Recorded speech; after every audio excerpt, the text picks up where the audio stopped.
When you look at the actual internal design of a bomb, and it's just so damn clever and neat, and to think that with that you can lift 1 million tons of rock into the sky, it sort of gives you a feeling of omnipotence, which is very seductive. Jornada del Muerto, the journey of death. The men who designed the first atomic bomb race to complete the job. If they're right, this clunky hand-built device will melt desert sand and turn night into day, rendering every previous weapon of war obsolete in a few millionths of a second.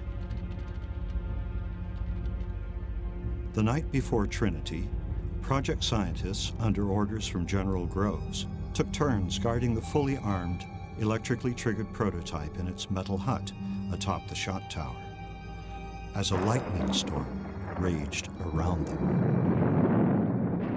Groves, of course, scurried Oppenheimer away and wouldn't let him get near the tower because he was aware it might go off, and he didn't want to lose his lab director, who would have to get another bomb together for him.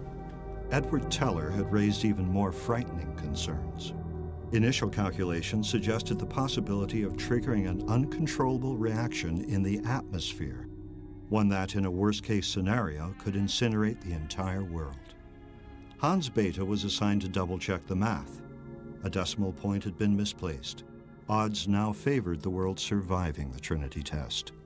It must be said to the praise of Edward Teller that he made his group investigate very carefully and make sure that ignition of the atmosphere was totally impossible.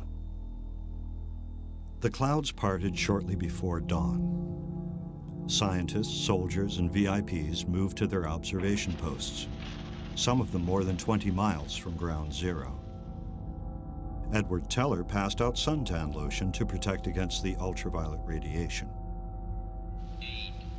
At 5:31 a.m., a mechanical timer in the command bunker clicked at the end of its track.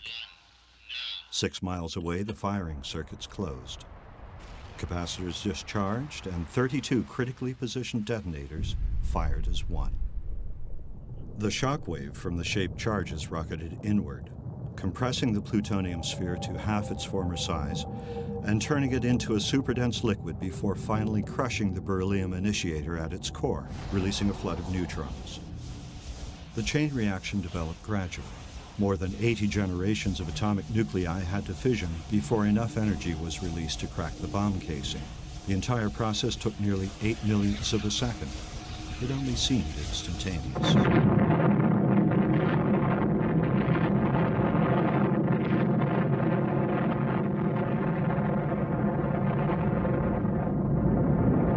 The fireball starts out at about 1 million degrees, which means the only radiation coming off of it is X-rays, and you can't see it. It's not producing visible light.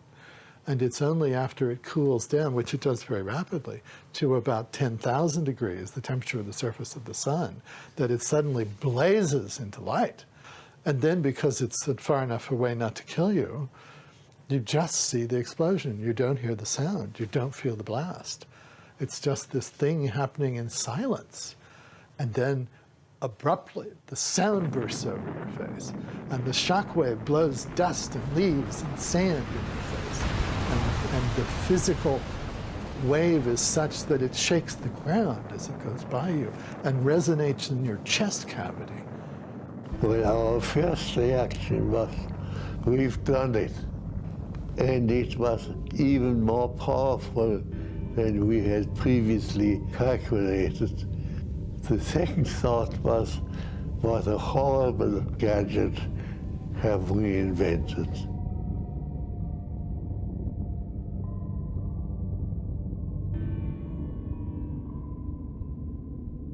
There was a strong feeling. What next? It'd be much more than a fireball.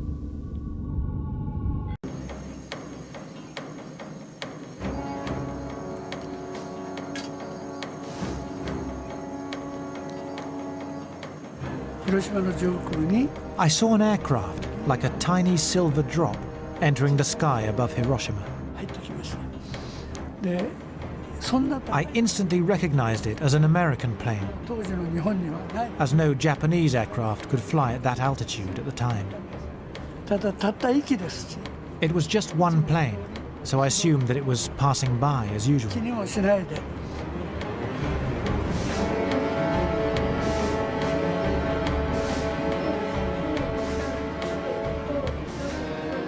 And I was counting.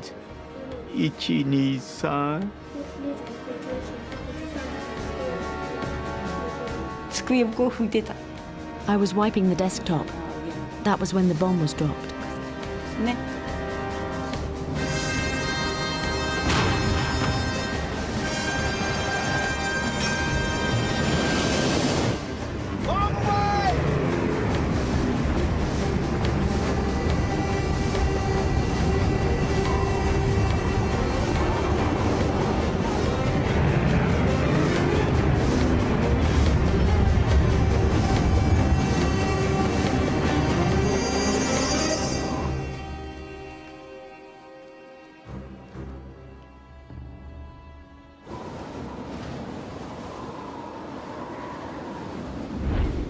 It took about 45 seconds from the time the bomb left the airplane until it exploded.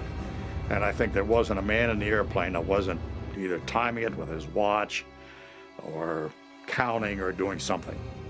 I was sure the bomb was a dud. I was sure it wasn't going to work.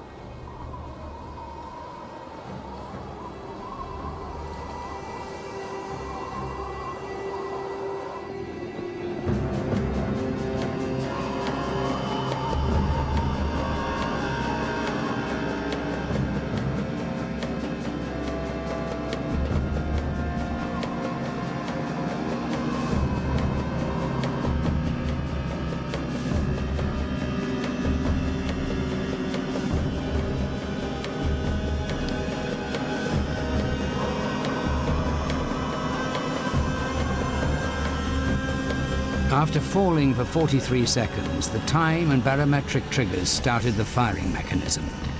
A uranium bullet fired down a barrel into a uranium target. Together, they started a nuclear chain reaction. Solid matter began to come apart, releasing untold quantities of energy.